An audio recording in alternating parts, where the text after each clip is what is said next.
Good Erev Shabbos. Parshat Emor 5780.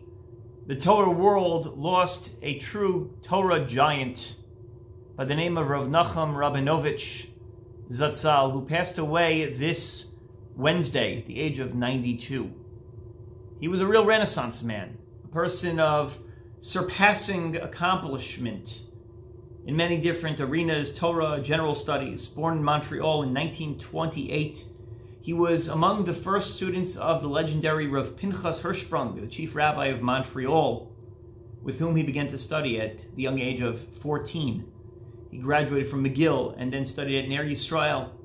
He received his smicha there by the age of 20 and received a master's degree in mathematics in Johns Hopkins. He then began an illustrious rabbinic career in a number of very important pulpits from Dallas, 1952 to 1963. He was a Rav in Charleston, where he successfully merges two shuls, founded a day school, both still in existence to this day.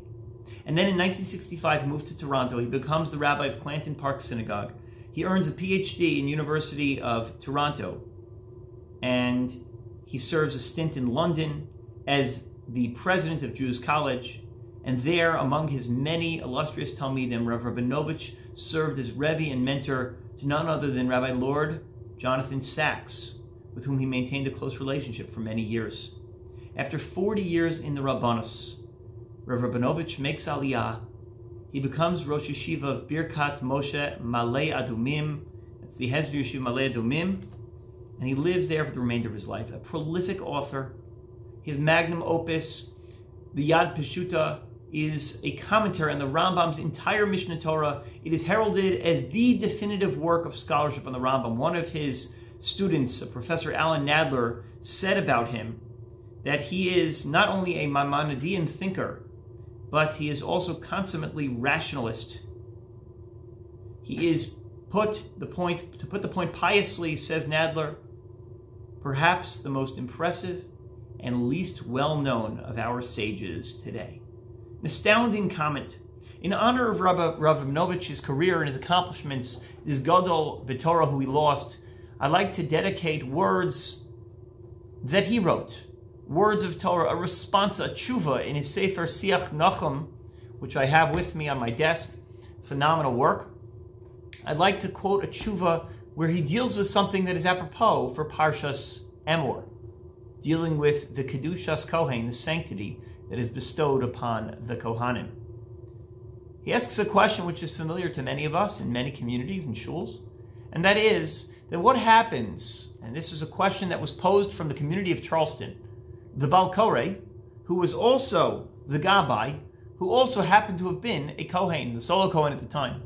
And the question was, from time to time, during the week, Mondays and Thursdays, maybe Shabbos afternoon, someone comes in, they need an aliyah. They're a chiyuv, they have a yurtzeit, they have a simcha, a bar mitzvah, an ofruf, a wedding coming up, and they want the aliyah, but there aren't enough aliyahs to go around. There's only 3 aliyahs on a Monday or a Thursday, and every time this Kohen who's there, because he's the Gabbai, he requires an aliyah. So the question was, can he be mocha bichvodo? Can he forgo his honor that is due to him in order to make room for another person who needs an aliyah, or desperately wants one? Rav Rabinovich first analyzes the question of the Gemara in Gittin. The Gemara begins in the Nun Testament base and continues on Samach Amud Aleph, and it deals with the question that Rav Masna suggests that the pasuk says V'kidash to, and we have an obligation to sanctify the Kohen. How do we sanctify the Kohen? The Torah already tells us that the Kohen gets various kibudim. He gets gifts, numerous gifts in the Beis Hamikdash, from the Avodah, from the Karbanos, different items of food and other types of gifts that we bestow upon the Kohen. The Kohen also does Birchas Kohanim, but the rabbis add that we should honor the Kohen by sanctifying him in our own world, in our own social environment. For instance, if there's someone who is supposed to speak first in an assembly in Divrei Torah, we always honor the Kohen to speak first. He's the Rosh HaMedabrim. And of course, this is most famous. We let the Kohen bench, and we give the Kohen the first aliyah every time. The Gemara says we can't be mochel in this honor. We can't say, well, you know what, I'm sorry, the Kohen doesn't really care that much, and this person's crying desperately, they want an aliyah, because it will cause machlokas. It will cause argument in the shul if he starts to say, okay, I'll allow this person this time a special dispensation to get the first aliyah.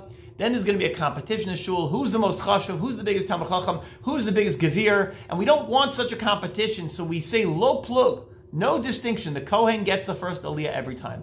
Says Rav Rabinovich that Rav Masna in the Gemara notes that this is a lo plug, but that this only applies on Shabbos, when the shul is packed, when fights could easily erupt in the synagogue as to who truly deserved that aliyah.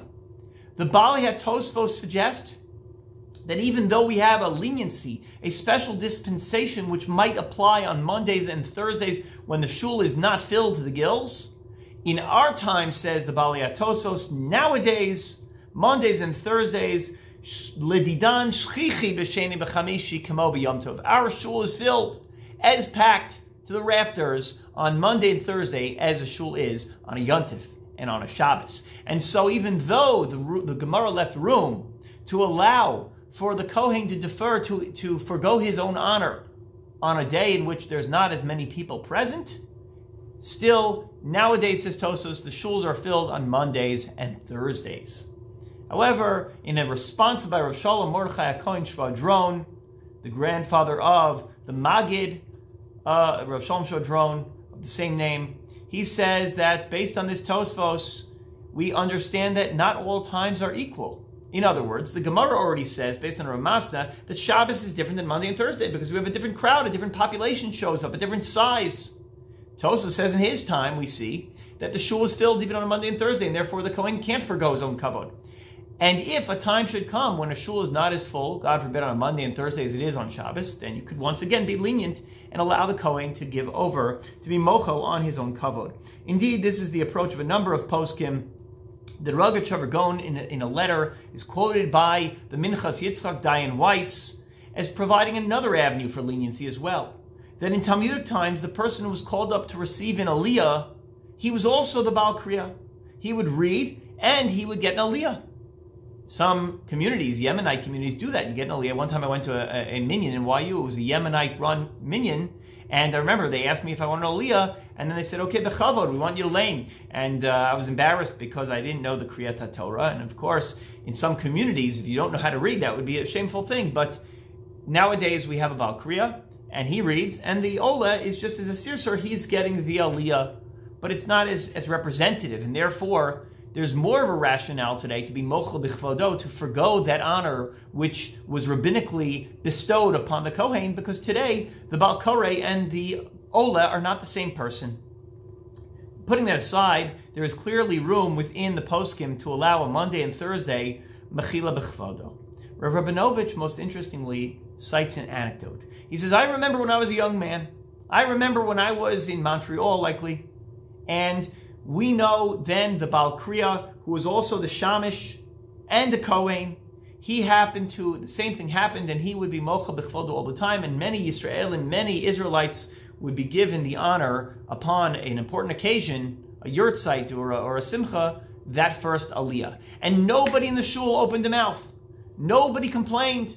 Nobody said, wait, what are you doing? You're a Kohen, you can't be mocha b'chvodo. And we see that Maaseh Rav, that story about an incident that he remembers when he was a child, is proof enough that you could be mochel b'chvodo, that you could forgo your own kavod. What is remarkable about this is that he sees that we don't just draw halacha from dry analytical and technical halachic information, but also Maaseh Rav, an experience that we see across the reality, across the shuls that we attend throughout the years, a Masorah tradition, conversations.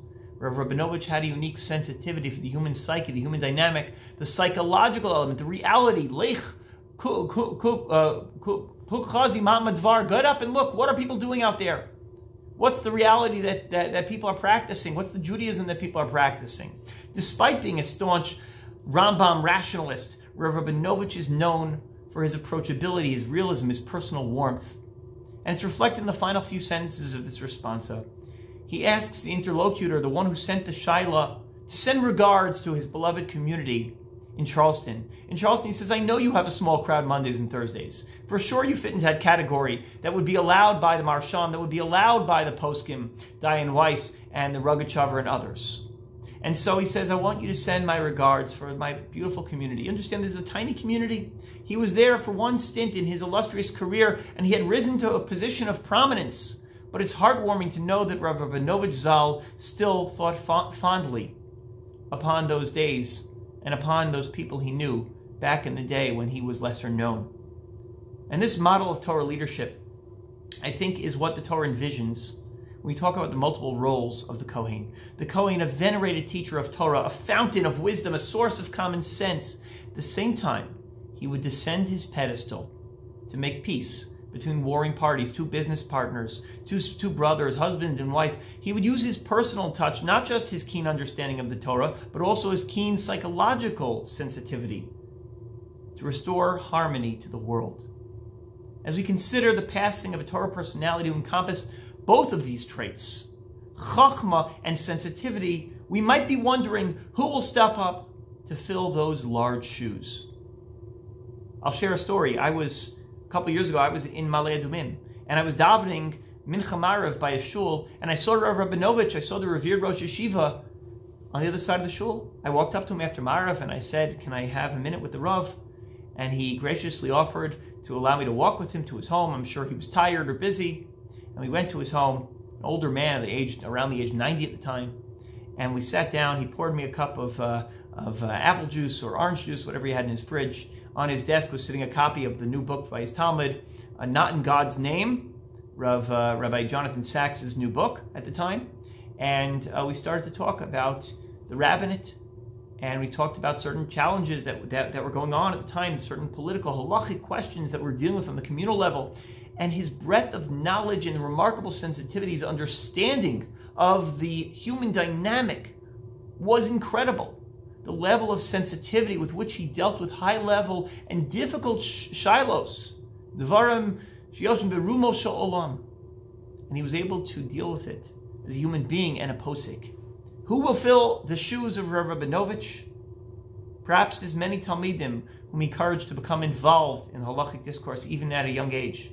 The mandate of Torah for the next generation is not just to promote compliant Kohanim, it's to create a mamleches Kohanim, a nation of people who any of them see themselves as Kohanim. Kohanim, Levim, and Yisrael are all part of this mamleches Kohanim because they channel the values of Kahuna, whether on a Monday, a Thursday, or a Shabbos.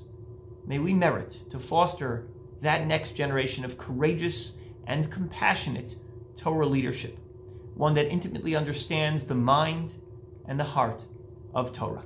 Shabbat Shalom.